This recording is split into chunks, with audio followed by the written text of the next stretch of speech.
Assalamualaikum warahmatullahi wabarakatuh. Untuk anak-anakku Asperika Rindang Jaya, khususnya kelas 9, untuk di semester 1, karena kondisi Indonesia sejak di bulan Maret terdampak COVID-19, maka pembelajaran di tahun ajaran baru ini kita menggunakan daring.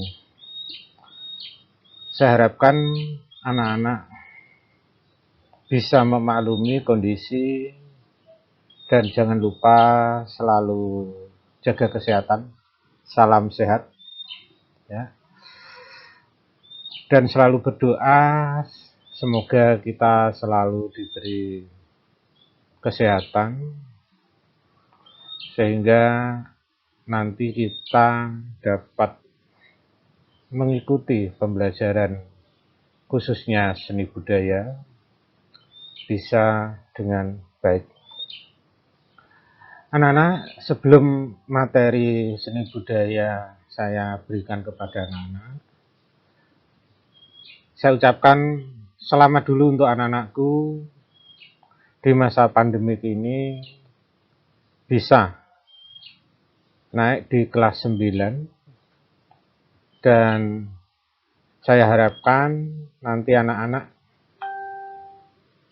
dalam pembelajaran daring ini bisa mengikuti secara maksimal. Untuk anak-anakku, dengan keterbatasan kondisi semacam ini, saya berharap anak-anak dapat mengikuti pembelajaran dengan ikhlas, penuh semangat, ya, sehingga apa yang anak-anak inginkan kelak, cita-cita yang anak-anak inginkan, apakah mau jadi dokter, mau jadi pendidik, pengusaha, semua adalah ilmu, termasuk yang ingin jadi kiai, ustadz. Semua harus memiliki ilmu, karena pada dasarnya manusia tidak ada yang bodoh. Yang bodoh adalah mereka yang tidak mau berkompromi dengan waktu. Ya, itu.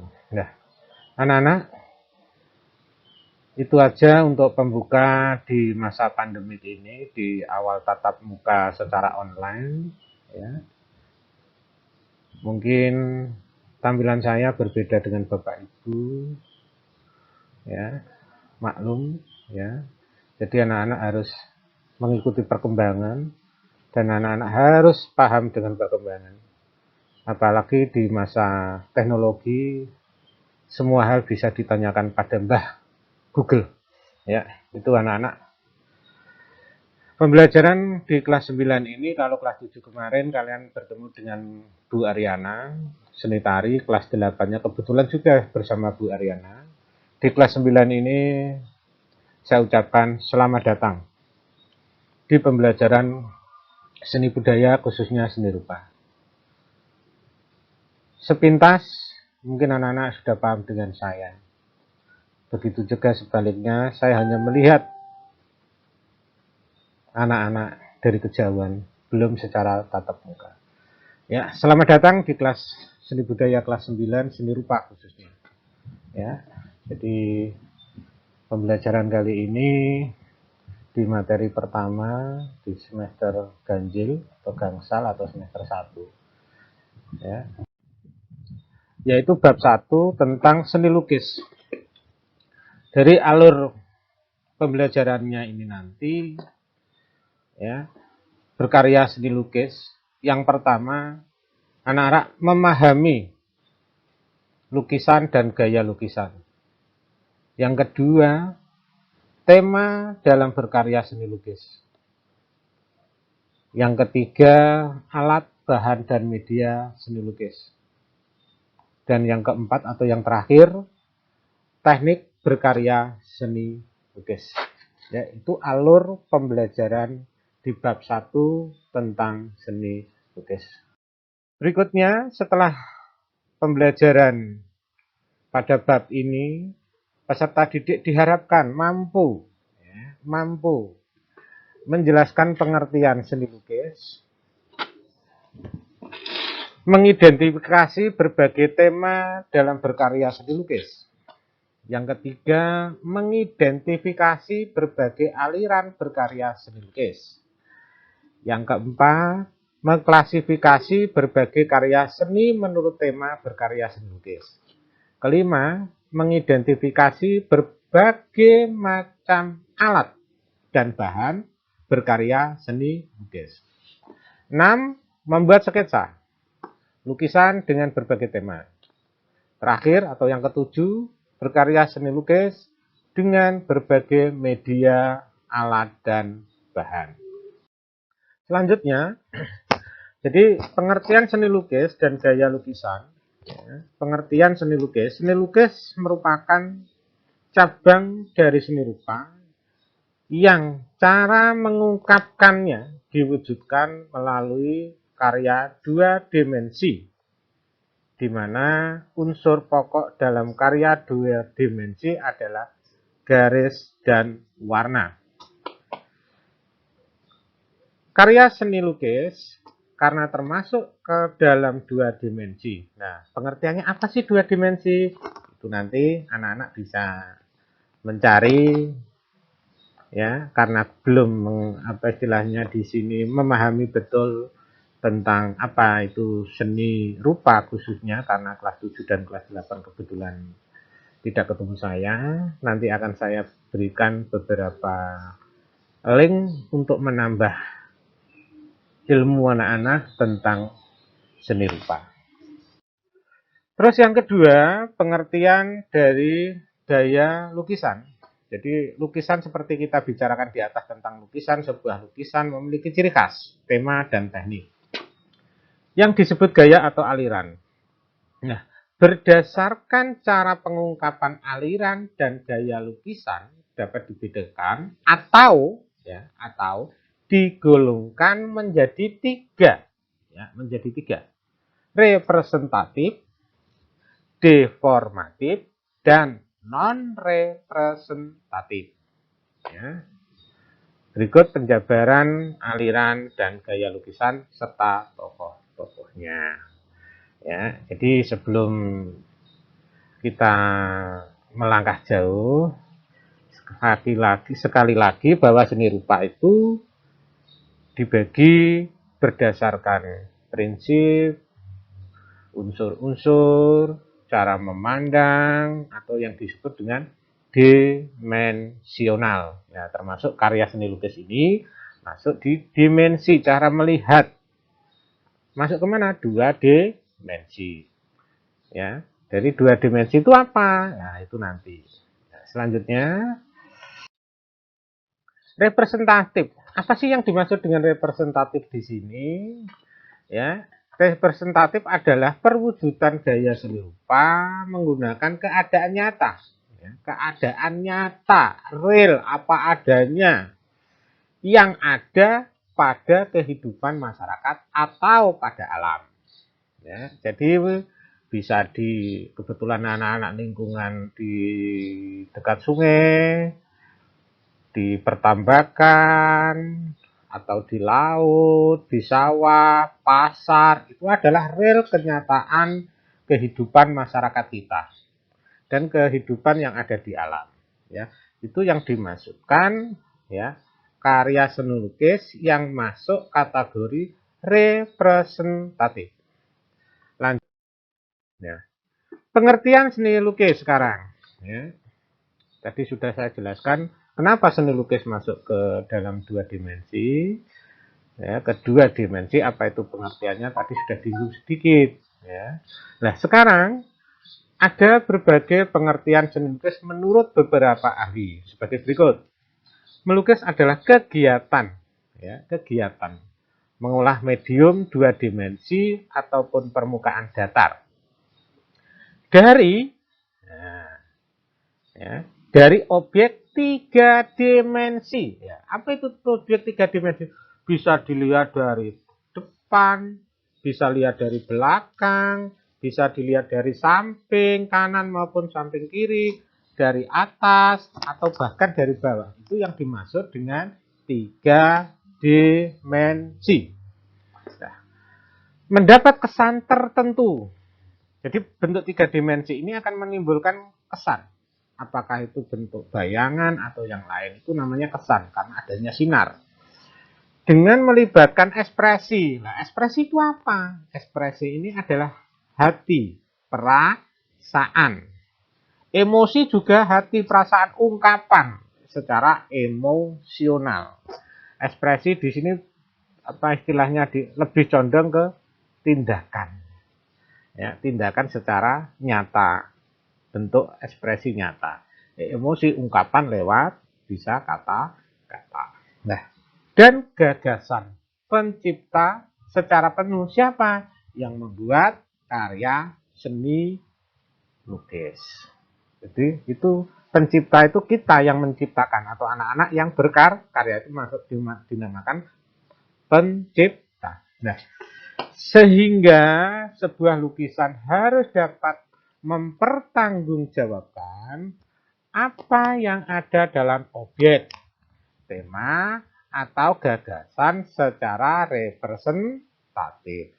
Ya, secara nyata, sesuai lingkungan kenyataan masyarakat atau alat. Ini menurut Sudarso.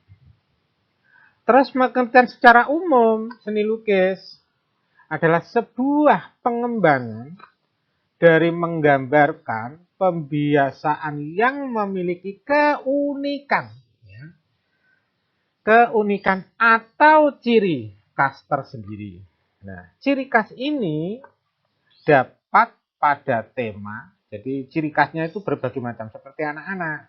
Cirinya ada yang pakai sanggul, ada yang suka warna merah, ada yang lain, itu ciri yang tidak dimiliki oleh orang lain atau yang menunjukkan oh ini loh saya, itu ciri. Nah, ciri khas ini berdasarkan tema. Ya, nanti saya jelaskan apa itu tema, corak atau gaya, teknik atau bahan, dan yang terakhir bentuk karya seni tersebut. Nah, yang kedua, aliran atau gaya lukisan. Nah, sebuah lukisan di sini harus memiliki ciri khas. Kenapa harus memiliki ciri khas? Ini harus dipahami juga supaya bisa membedakan. Oh, ini karya saya. Oh, itu karya teman saya. Itu maksudnya memiliki ciri tadi yang sudah saya jelaskan di awal.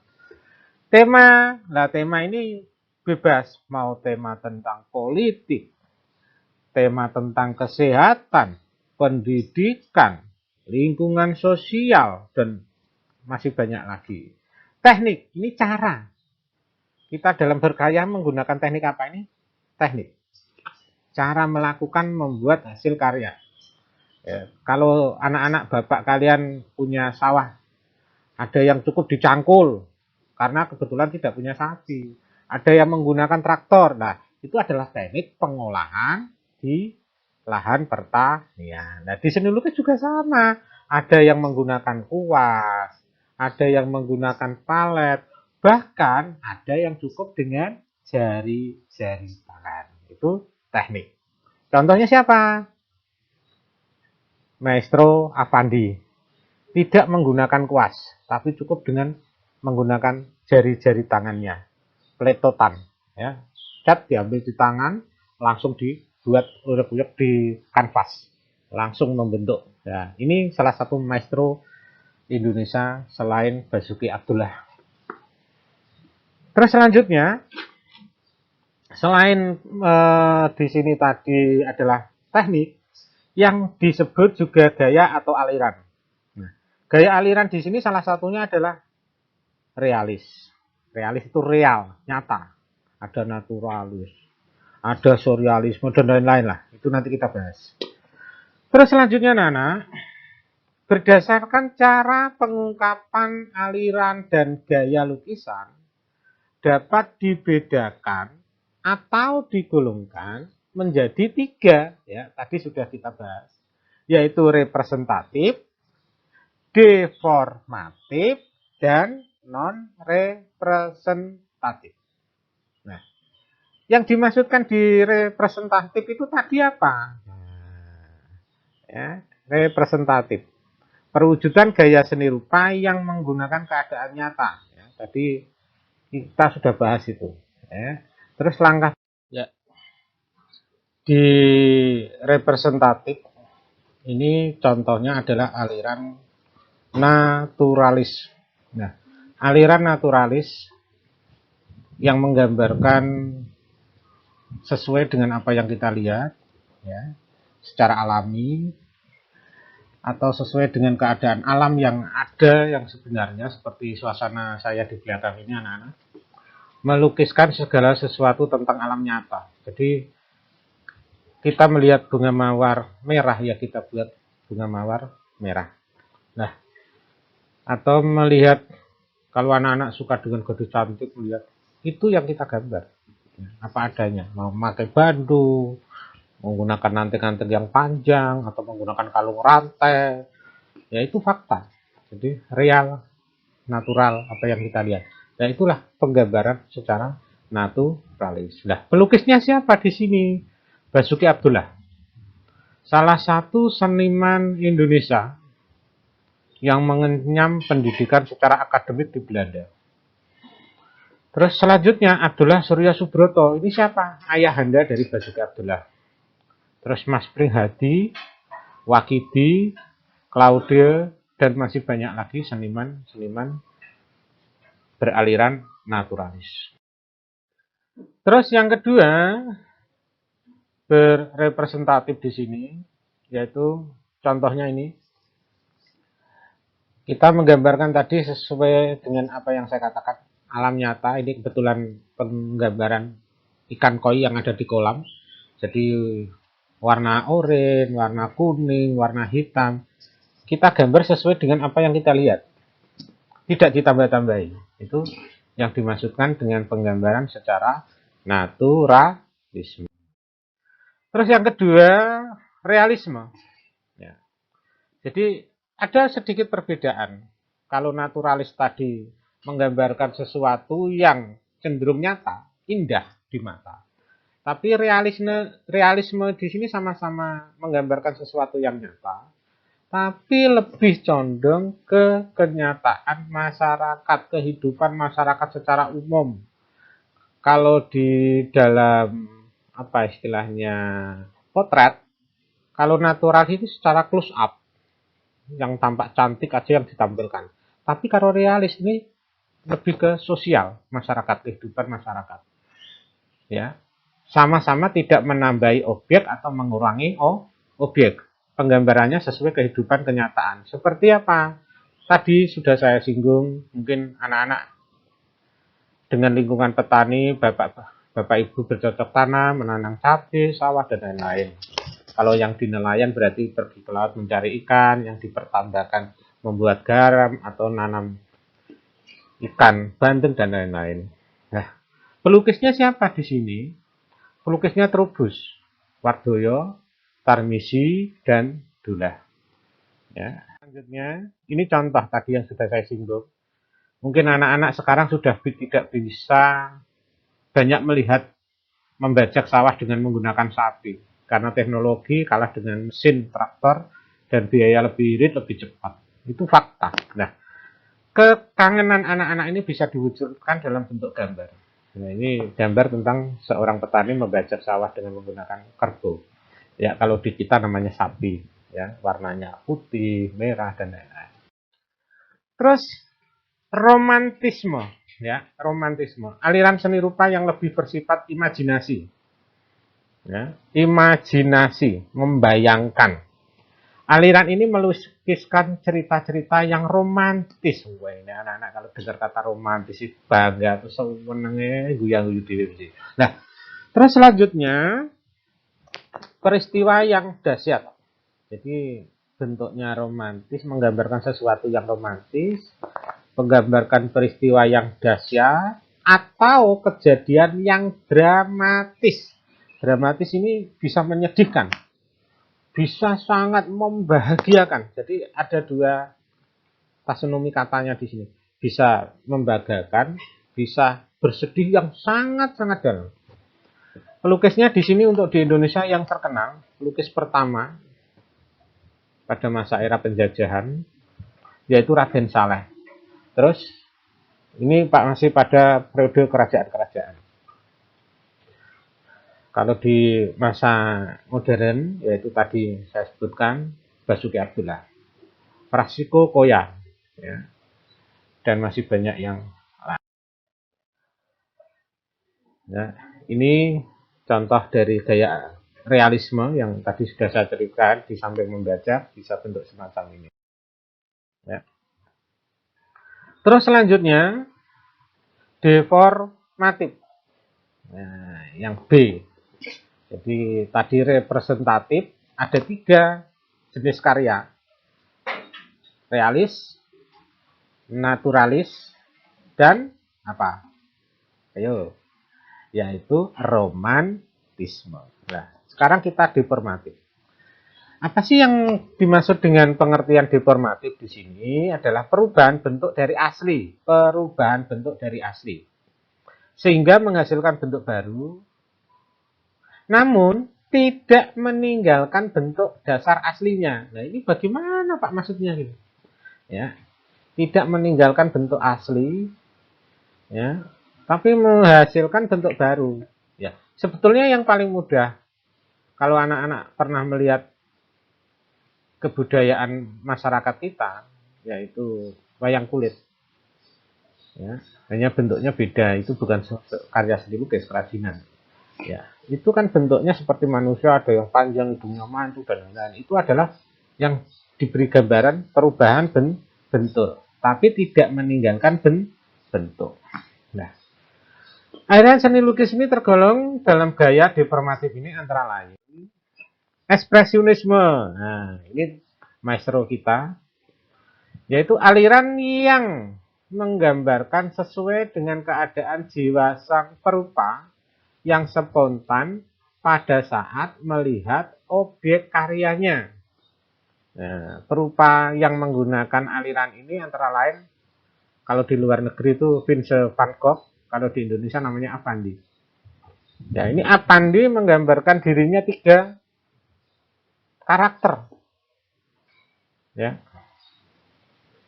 Pertama ada warna kuning, warna merah, warna hijau kekuningan. Nah, ini memberikan 3. Avandi ingin memberikan informasi bahwa manusia atau dirinya itu bisa sebagai manusia yang lemah lembut, bermasyarakat. Ini digambarkan dengan warna hijau, kehidupan yang ada di sekitarnya. Terus ada kalanya manusia itu mengungkapkan emosi, marah, yaitu dengan warna merah. Dan manusia juga harus punya iman, takwa. Ini identik dengan warna kuning. Ini berdasarkan simbol makna dari warna. Jadi pengungkapannya di selain bentuk bisa juga tampilan, warna salah satunya. Ya, ini adalah aliran ekspresionisme. Kita lanjut anak-anak. Impresionisme. Nah, ini karya dari Soejoyono. Aliran seni rupa yang menggambarkannya sesuai dengan kesan saat objek tersebut dilukis. Jadi kalau kita saat ini rame-rame pandemi COVID-19, kita rame-rame membuat poster bentuk virus dari COVID, ya seperti bentuk duri, batu karang dan apalah. Itu nanti sesuai imajinasi anak-anak kalau ingin menggambarnya.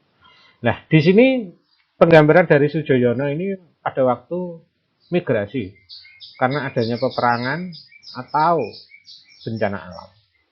Dia melukiskan dengan kesan, ya, objek tersebut dilukis. Nah, perupa yang termasuk di dalamnya di sini Claude Monet, kalau di luar negeri Georges Seurat, Paul Gessane dan Paul Gauguin dan S. Soejoyono sendiri, yaitu yang di Indonesia. Apakah tidak ada yang lain, Pak? Oh, banyak. Seni perupa-perupa Indonesia itu sangat banyak sekali ya. Ini hanya biar anak-anak bisa mencari atau mengenal ya, mencarinya nanti lewat Google bisa itu. Contoh karya impresionisme itu apa, siapa tokohnya, muncul semua itu, jangan takut. Terus yang ketiga, surrealisme. Ya. Ini mungkin pengalaman anak yang pertama kali ya di kelas 7-8 bertemu dengan seni tari Bu Aryana. Ya. Aliran yang ketiga surrealisme di sini adalah aliran seni rupa kebanyakan menyerupai bentuk-bentuk yang sering dilihat dalam mimpi. Saya yakin anak-anak semua pernah bermimpi. Apakah itu mimpi dengan indah atau yang lain, itu pernah. Nah, penggambaran surrealisme di sini dikenal juga dengan penggambaran alam mimpi. Pelukis berusaha mengambilkan bentuk-bentuk secara keseluruhan yang real nyata tadi, ya, sesuai dengan bayangan yang diinginkan. Jadi aliran surrealisme di sini meninggalkan bentuk yang sangat jauh sekali. Dia lebih condong ke simbol makna. Ya, mengingin menyampaikannya tidak secara vulgar, tapi dengan makna, ya, dengan simbol-simbol. Nah, sehingga dari pengolahan ini, dari pengolahan bentuk secara keseluruhan, kemudian dinamika, dengan demikian perupa bagian tertentu dari objek itu menghasilkan kesan tertentu, ya, bisa membuat penasaran paling tidak seperti itu ya, menghasilkan kesan tertentu tanpa harus mengerti bentuk aslinya. Perupa yang menggambarkan aliran di sini adalah Salvador Dali. Nah, kalau di Indonesia siapa, Pak? Banyak. Ya. Ada Ivan Sagita. Ya. Yang lain nanti silakan ya, itu nanti berhubungan dengan materi pertanyaan saya nanti ya. Itu. Terus selanjutnya yang keempat, kubisme. Ya. Kubisme di sini adalah aliran seni rupa yang menggambarkan berupa bidang segi empat. Kubis atau bentuk-bentuk dasar dari kubus. Pelukis yang beraliran ini antara lain Pablo Picasso ya, di luar negerinya, Duk Mokhtar, Sri Hadi, Fajar Siddiq, dan Mukhtar Abid. Ya, ini contoh-contoh dari bentuk karya Fajar Siddiq. Terus pembagian yang ketiga, non representatif. Nah, pengertian non representatif di sini adalah suatu bentuk yang sulit untuk dikenali. Ya, bentuk yang sulit untuk dikenali. Bentuk dasar dari gaya ini sudah meninggalkan bentuk aslinya. Ya, bentuk aslinya. Dan pada prinsipnya lebih menekankan pada unsur-unsur formal. Apa itu struktur susunan? Struktur susunan. Baik susunan bidang maupun susunan warna atau yang disebut dengan komposisi. Unsur rupa dan prinsip secara estetis. Apa itu estetis? Keindahan. Nah, cara seni lukis non representatif berupa susunan garis, bentuk, bidang, dan warna. Ya, ini dikenal dengan istilah abstrak alirannya. Ya, aliran abstrak. Aliran tanpa bentuk. Hanya bermain di garis, bidang, warna. Ya, tidak menyerupai atau membentuk batu atau tidak. Ya, bebas. Nah, terus selanjutnya, cara memandang bahwa ekspresi jiwa tidak dapat dihubungkan dengan objek apapun. Itu penggambaran secara non-representatif itu tadi, penggambaran abstrak. Nah, gaya ini menyondolkan bidang yang diisi dengan warna. Tadi sudah saya jelaskan. Ya, warna, komposisi, dan semua memiliki makna. Dipilah dengan garis-garis tegas.